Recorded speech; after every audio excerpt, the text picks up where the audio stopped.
Meu nome é Suzana. Como mãe, como devemos agir em caso de conflitos entre dois alunos em uma escola? Suzana, na escola, é muito difícil os pais passarem toda a vida escolar do filho e nunca se deparar com uma situação ou outra em que precisa intervir.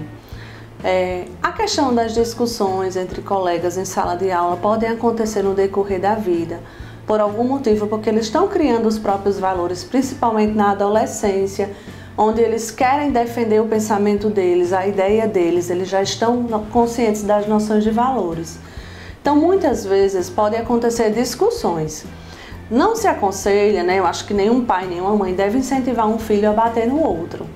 Mas, infelizmente, por um motivo ou outro, um adolescente pode entrar em conflito com um colega em sala de aula ou na escola.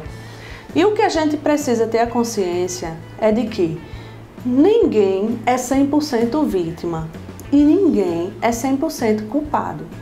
Então, quando há uma discussão entre dois colegas envolvendo o seu filho, seja como vítima ou como acusado, a primeira coisa que você tem que fazer é ouvir o seu filho e ter sempre o cuidado de não culpá-lo, nem muito menos inocentá-lo. A gente precisa ouvir as duas versões, porque ninguém é culpado de nada enquanto não for julgado. E até no julgamento é preciso ouvir as duas partes. Então, tenha sempre o cuidado de que quando acontecer alguma coisa, eu espero que não aconteça mais vezes, mas como aconteceu e foi a primeira vez, que você escute o seu filho, que você entenda o que aconteceu. Se for preciso, se foi uma agressão física grave, que você procure a escola, converse com a direção, converse com o professor e também converse, se preciso, com o outro colega, mas que pelo menos tenha a informação do que realmente aconteceu. Escute o outro lado. Chegando à conclusão de que seu filho foi vítima ou acusado, você vai precisar intervir, conversando, claro, que a gente não deve incentivar os filhos a bater.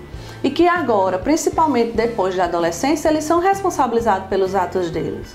Então é preciso que eles tenham consciência de que existem outras formas de resolver os problemas sem ter que chegar à agressão.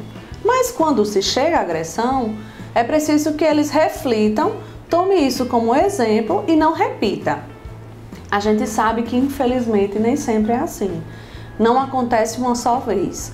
Então, se por acaso seu filho for vítima em outras circunstâncias, em outras situações, de uma agressão, de uma ofensa em relação a essa mesma pessoa, esse outro aluno, esse outro colega, então existem outras formas de você ajudar o seu filho.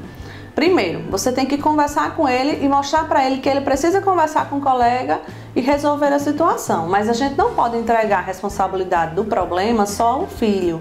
A gente precisa orientá-lo.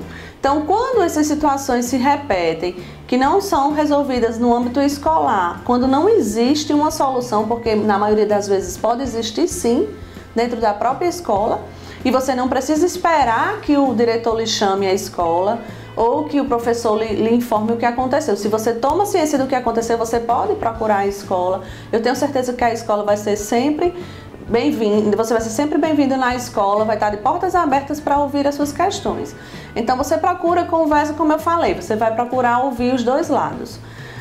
Chegando à conclusão de que seu filho está sendo prejudicado nessa relação com o outro dentro da escola, na sala de aula, você pode, se não for feito nenhuma intervenção, que é muito difícil que isso aconteça, não ter nenhuma intervenção, negligência da escola, eu acho que isso não acontece, mas se for o caso, você pode procurar sim um conselho tutelar da criança e do adolescente, que é o órgão que existe em todos os municípios da região para garantir os direitos da criança e do adolescente.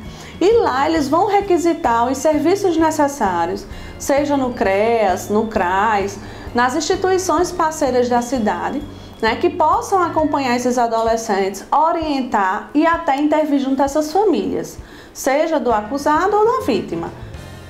Então a gente precisa tomar conhecimento de que como a gente pode ajudar os nossos filhos.